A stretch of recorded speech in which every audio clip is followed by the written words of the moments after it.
9 years ago, the average Dublin home cost around €267,000.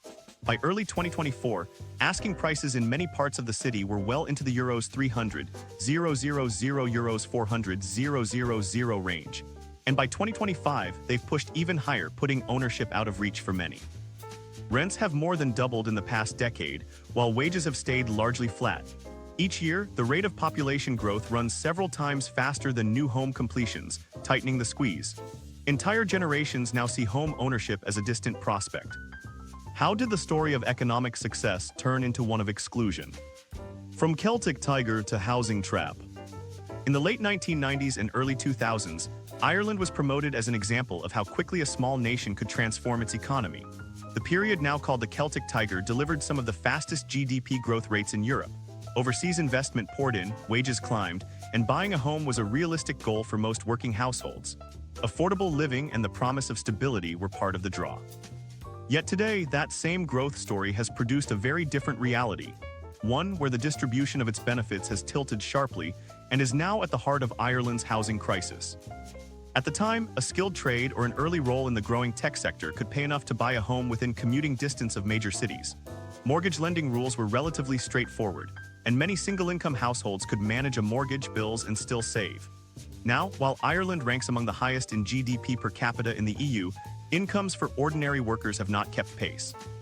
Real wages have largely lagged behind housing costs in recent years, even as prices have climbed by double-digit percentages annually.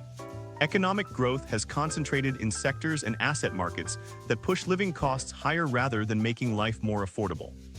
The mismatch between national wealth and individual affordability is stark. Ireland's economic output per person ranks at the top of European tables, yet the median full-time wage remains far below the level needed to comfortably afford a home in the capital. This disconnect shows how strongly the rewards of growth have skewed toward owners of capital and property. Housing in particular is now treated primarily as an investment vehicle rather than a basic necessity, keeping many who would have been first-time buyers in earlier decades permanently in the rental market. 2 decades ago, political and economic leaders spoke about building a modern Ireland that could compete internationally while delivering broad domestic benefits. Motorways, upgraded public transport links, and a wave of foreign direct investment seemed to signal progress across the board. But the boom years relied on deregulation and heavy inflows of international capital.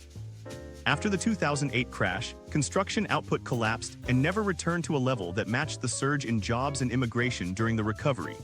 Supply stayed far behind demand, especially as global investment funds began buying Irish housing stock in bulk during the past decade, driving prices further beyond local wage growth. By Q1 2024, the nationwide average asking price was about €326,000, and new mortgage rates for first-time buyers hovered around 4.2%. Combined, these factors significantly narrowed what households could afford compared to the low-rate era just a few years earlier. In Dublin and surrounding areas, prices are far higher again. A typical one-bedroom apartment in the city now costs over €2,000 per month to rent, and mortgage approval for an average-priced home often requires an income well above what most workers earn. For many, neither renting nor buying is financially sustainable without multiple high salaries and substantial savings, something increasingly out of reach as energy, transport, and food costs rise. What makes this more striking is that these conditions exist during a period of strong headline economic growth.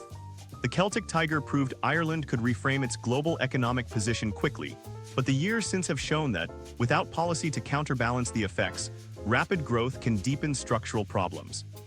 Housing affordability has eroded steadily for over a decade, creating an environment in which even those on salaries well above average are often committing close to half their income to keeping a roof overhead. The perception during the Tiger years was that economic success was tied to opportunity for ordinary citizens. The shift away from that reality began subtly, resale and rental prices climbing in the post-crash years, limited construction activity, and renewed investor demand. Wages trailed far behind, and over time, a chronic affordability gap formed. For younger generations, that gap has been most visible in housing. A 2023 survey found that 7 in 10 people aged 18 to 24 said they wanted to leave Ireland for better prospects elsewhere. A clear signal that the sense of being locked out is not just economic but cultural. Even looking beyond Dublin, the challenges persist. Commuter towns within easy reach of the city have seen housing costs nearly double in 10 years. Improved transport connections have, in some cases, accelerated price increases by making these areas more attractive to those shut out of the urban market. In rural regions, lower home prices are often offset by limited local employment and the necessity of long-distance commuting or remote work, which is not viable for everyone. The result is a growing set of personal stories that echo the same basic reality. People are working full-time, sometimes in more than one job, yet cannot realistically save to buy a home. Parents see their grown children priced out of the towns they grew up in. Renters face annual hikes that push them to the brink, while rising property values steadily widen the gap in wealth and security between owners and non-owners.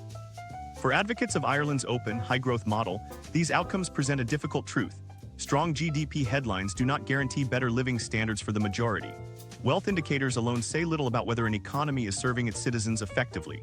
In 2024 and 2025, the same global investment flows and high-value sectors that power Ireland's statistics also intensify its housing pressures.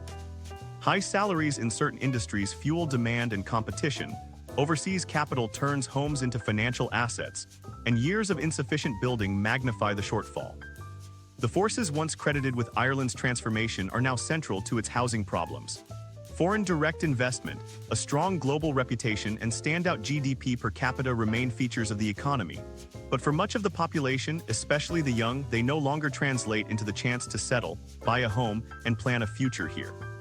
Instead, these trends have lifted costs, shortened options, and made leaving the country a practical consideration for stability as much as a lifestyle choice. This is what defines the modern housing trap, an economy that excels in producing growth, but one that has priced many of its citizens out of the very communities where that growth is concentrated.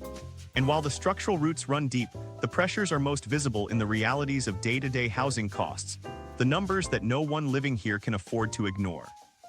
The numbers no one can ignore. Across Ireland, the pattern is clear. The gap between what people earn and what they must pay for a place to live has stretched to its widest point in decades. The numbers tell the story more starkly than any headline. In 2015, monthly rent for a one-bedroom apartment in Dublin averaged just under €1,000. By early 2024, that figure had climbed to around €2,100, with certain neighborhoods commanding even higher amounts. Wages have risen in the same period, but at nothing close to that rate, leaving more and more households spending a disproportionate share of their income on rent. Home purchase figures are equally telling. In the mid-2010s, a household earning around €50,000 a year could, in many cases, qualify for a mortgage on a modest property in the capital. Today, mortgage qualification thresholds in Dublin frequently require incomes far above the national median, often well into the high tens of thousands or beyond, before a bank will lend. Central bank measures set a maximum loan-to-income cap of 4 times income for first-time buyers and 3.5 times for others. Combined with loan-to-value rules requiring a personal deposit of at least 10% for owner-occupiers and 30% for buy-to-let purchases, the barrier to entry has never been higher. Even in cases where monthly repayments might be manageable, saving the required deposit, often €50,000 or more, proves an obstacle most cannot clear. This is not solely a Dublin problem. Cities like Cork, Galway, and Limerick have all seen rents for standard 2-bedroom apartments approach double their 2015 levels. Prices are lower than the capital, but still far beyond what local earnings can comfortably cover. Lending limits apply nationwide, and while intended to prevent reckless borrowing, they also shut out large sections of the market who simply cannot match the required income to loan ratios. For middle-income households, the transformation in just a decade has been severe. In 2015, a couple earning €60,000 between them would have been considered stable, able to rent comfortably while saving for a deposit. In 2024, that same household's income is often consumed entirely by rent, utilities, and transport before they can set aside anything towards a down payment.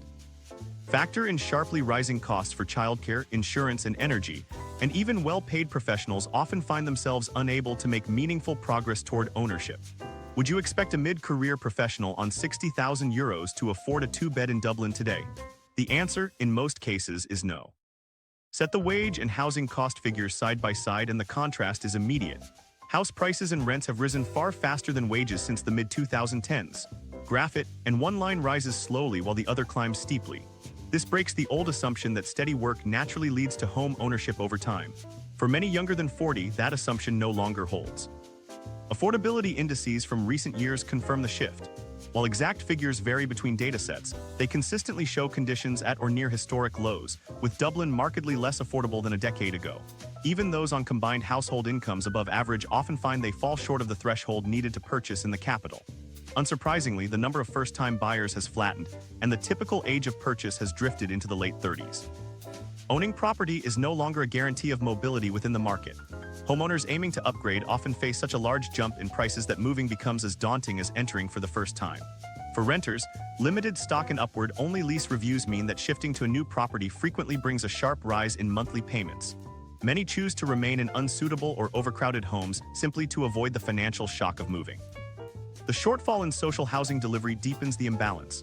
Stock has risen far more slowly than population, and annual additions are often offset by older units leaving the system through tenant purchase or redevelopment.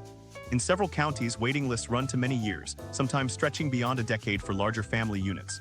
With limited availability, many in need are placed in temporary accommodation and reliant on housing benefit that covers far less than market rents. This increased pressure feeds straight back into the private rental sector, intensifying competition and sustaining high prices.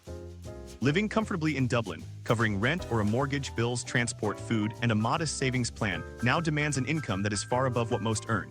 For a single person, that means somewhere close to €85,000 a year, for a couple about €120,000.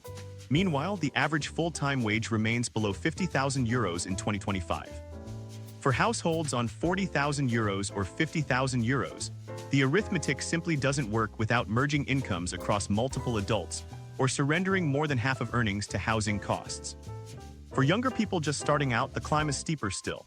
Paying €800 a month for a single room in a shared house, common in cities like Dublin and Cork, drains savings capacity to near zero. Rising bills for heating, groceries, and commuting tighten the squeeze, making the tens of thousands needed for a deposit feel further away each year. For some, the only realistic way to own property or plan a family without decades of financial strain is to leave the country altogether. Even for those who clear the deposit hurdle and secure a mortgage, repayment stress is a growing reality. With average new mortgage rates for first-time buyers around 4.2% in early 2024, many borrowers find their housing costs taking up 40–50% of gross income, well above the 30% threshold generally advised by banks. This leaves minimal capacity for emergencies, investments, or future planning. The market functions for those with high salaries, dual stable incomes, or inherited wealth, but remains effectively closed to much of the rest of the population. The divide between owners and non-owners continues to widen. Those who bought before the sharp upswing benefit from equity growth and far lower repayment burdens. Those still renting, by contrast, see their largest monthly expense yield no long-term asset. Over time, this structural divide shapes not only where people live, but whether they can realistically imagine a secure future in Ireland's urban centers. These statistics are not abstract. They show up every day in the choices people are forced to make. And for those unable to shoulder the costs of the private market, the last available safety net is under strain unlike anything seen in recent decades. What happens when even that net fails is becoming more visible in daily life. A homelessness crisis in full view. On the streets of Ireland's cities, the evidence is there for anyone to see. A parent carrying bags of groceries and belongings into a budget hotel. Children hunched over their homework in a cafe because their room has no desk or quiet corner. Families living out of suitcases, unsure where they will be sleeping next week. These are no longer rare scenes. Homelessness has moved from the margins into the center of public life. Official homelessness figures have risen sharply and are now in the thousands nationwide. Over the past decade, both the numbers and the use of emergency placements have grown substantially. Dublin's homelessness figures have increased dramatically in that time, with more families among those affected. The drivers are familiar: rents that outpace wage growth, evictions linked to landlords selling properties, and the slow delivery of permanent social housing. Emergency accommodation has become a standing feature of the system, not a short-term stopgap. Hotels, hostels, and converted offices are housing people for months, even years. In some cases, a family of four shares one hotel room, cooking on a single electric plate and keeping their clothes packed because there's no storage. Privacy is fleeting, and the constant prospect of being moved adds pressure to already strained lives. The impact on children is stark. Inconsistent school attendance, long commutes from temporary placements, and the disorientation of never having a secure home. Overcrowding inside these facilities has become common. Rooms intended for 2 people sometimes squeeze in 4 beds. Shared bathrooms serve dozens, and communal kitchens are put under relentless pressure, leaving residents with tight time slots to prepare their meals. Health professionals report a steady rise in stress-related illness, poor sleep, and anxiety among those staying in emergency accommodation. For some children, this transient existence is all they have known. Social housing waiting lists reveal the scale of the shortfall. In some urban areas, people can wait more than 10 years for an allocation. Many applicants cycle repeatedly between temporary placements, short-lived private rentals with state support, and fresh eviction notices. The instability complicates schooling, healthcare, and community support as every move disrupts existing networks. Among those forced into emergency systems are people in steady employment. While their incomes would once have covered a modest rental, today demand far outstrips supply. Even with rental support, securing a property in high-demand areas is difficult, as landlords often favor applicants whose income comes entirely from wages. For families overlooked in the private market, the local authority is the only fallback. Accounts from inside the system echo similar themes. One single parent describes 7 years on a housing list, with every advance towards the top undone by policy changes or reviews. Another family, evicted when their landlord sold up, has been moving between hotels for over a year, finding out each week if they will have to relocate again. Such uncertainty is now ingrained in the lives of many. Local authorities and the state respond by contracting rooms from private hotels and guest houses. While it provides a roof, this is a costly short-term fix compared with building permanent homes. In some areas, large portions of hotel rooms are already allocated to other emergency needs, such as housing asylum seekers and refugees, making availability even tighter. The competition for these spaces underlines the strain across the entire temporary housing network. Charitable organizations report a growing number of people seeking help who have never needed homelessness services before. Young professionals priced out of rentals, older people unable to manage increased costs on fixed pensions, and families displaced by landlord sales all now appear alongside those previously living in more precarious circumstances. It is a sign of how far the crisis has extended beyond the profiles traditionally associated with homelessness. The geography of the problem is broadening too. Pop-up food distribution points and mobile health units are now a fixture in multiple cities. Galway, Limerick, Cork, and many smaller towns experience the same upward pressure on emergency housing, even if on a smaller scale than Dublin. In rural counties where local capacity is often minimal, placements can mean relocating entire families far from their jobs, schools, and networks, adding social isolation to financial stress. When compared internationally, Ireland's rate of homelessness is now among the highest in Western Europe relative to population size. Part of what makes the crisis so visible is that it cuts across boundaries of age, occupation, and background. Commuters traveling to work from emergency accommodation. School children heading back to hotel rooms instead of family homes. Pensioners sleeping on chairs in crowded reception areas because all beds are taken. The current situation is not the result of a sudden shock, but the cumulative effect of years where housing supply failed to match demand. The emergency system bears the weight of that shortfall daily. Stories of doubling rates over a decade, record numbers of children without stable homes, and emergency centers stretched past capacity are no longer restrained to reports and policy debates. They are visible on busy streets, in public offices, and in the routines of thousands who never thought they would face life without a secure place to live. As the housing gap persists, the pressures on emergency beds are being amplified by other factors shaping Ireland's population and housing needs. That added strain is becoming harder to separate from the wider shortage of homes, and it is now playing out not just in the capital, but in towns and cities across the country. Immigration and the supply squeeze. Ireland's openness to immigration has been central to its modern recovery. Following the financial crash, the arrival of workers and students from abroad brought skills, investment, and cultural diversity that reshaped the economy and daily life. Workplaces became more international, communities adapted, and the population expanded steadily. This was seen as a marker of progress and confidence. But today the pace of arrivals is colliding head-on with a housing system that was already under severe pressure. The debate isn't about whether migration has value, the economic benefits are undeniable. It's about how the country can support it when infrastructure has failed to keep pace. The figures underline the challenge. In the 12 months to April 2024, around 150,000 people arrived, the highest level in 17 years and the third consecutive year with more than 100,000 arrivals. Over the same period, housing completions fell short of the government's target of over 33,000 units for the year. Even if every new home went to new arrivals, which it doesn't, supply would still lag far behind population growth. The simple reality is that, for every home built, several more people are joining the market. This pressure is not limited to the cities. Some rural towns and villages have seen sudden dramatic population increases that overwhelm local capacity. In one case from 2024, a village of just 165 residents was proposed as accommodation for 280 asylum seekers, an almost overnight doubling of the population.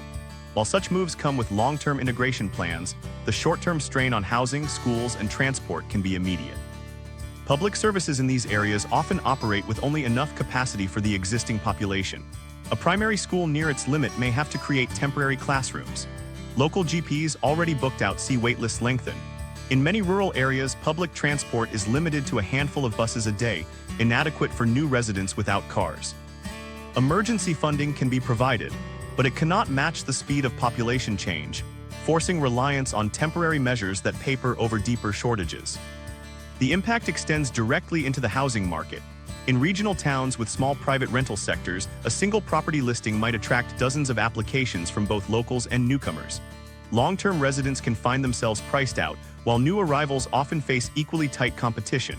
This is not a matter of one group displacing another. Both are competing for an undersupplied resource. Without faster expansion of housing stock, the pressure inevitably fuels higher rents and shrinking choice.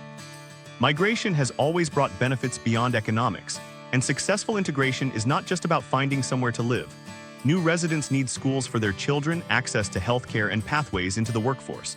Volunteer groups across the country provide language classes, job search support, and community orientation, but even these informal networks have limits. When the pace of arrivals exceeds capacity, social integration can slow, leaving newcomers isolated and communities unserved. The mismatch between demand and supply has persisted for years. In the early 2020s, net immigration added more than 100,000 people a year for 3 years running, yet housing output never reached the level required to keep up. The result is cumulative. Each year's shortfall is carried forward into the next, widening the gap and making it harder for the market to stabilize. Government responses have included converting existing buildings, such as former hotels, convents, and office blocks, for temporary use. While these provide shelter in the short term, they are often located far from employment hubs and well-serviced transport routes.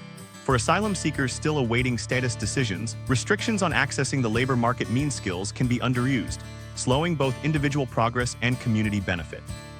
In the cities, the competition for housing layers on top of existing demand from Irish-born renters and buyers. The same two-bedroom flat might be sought after by a graduate moving to Dublin for work, an international student starting a course, and a newly arrived family. Landlords frequently choose tenants who can pay more upfront or who tick certain employment boxes, intensifying the squeeze on anyone without significant financial reserves. In smaller towns, increases in demand have pushed house prices sharply higher. Homes that sold for €150,000 only a few years ago can now exceed that figure by a wide margin, driven in part by purchases linked to relocation programs or state-funded accommodation schemes. While this can breathe economic life into struggling areas, it can also shut out local first-time buyers who now face much higher entry costs. If housing output continues to trail population growth, the competition will affect everyone. The link between high migration and rising housing costs is not caused by the arrivals themselves, but by the failure to expand the system to absorb them. Policymakers face a choice: either scale housing and services to match the growth, or accept that living costs will keep climbing and availability will keep falling. The economic case for migration remains strong. The boom years relied on immigrant labor, and the same is true today. Hospitals, tech firms, construction sites, and hospitality businesses all depend on skills from abroad. But in housing terms, the country is running too far behind to absorb the numbers without displacement or strain. The outcome is predictable: rents rise, vacancies fall, and competition hardens. Every person who moves to Ireland needs somewhere to live, and communities can only expand so fast. The difference between a smooth integration and a visible strain often comes down to timing.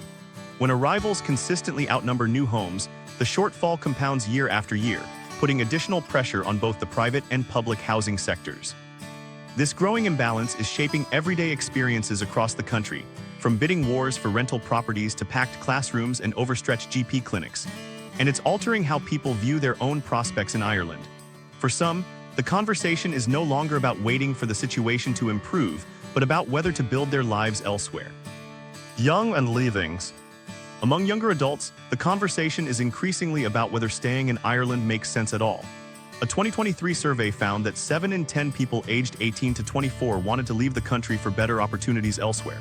For many, that question has shifted from a passing thought to concrete planning, choosing a destination, calculating costs, and setting a departure date.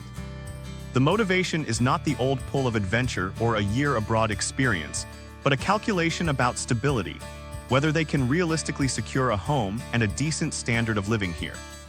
In the early 2000s, prospects looked very different. A graduate entering the workforce could expect a modest but workable rent and still set aside savings. Home ownership in your 20s was challenging but achievable.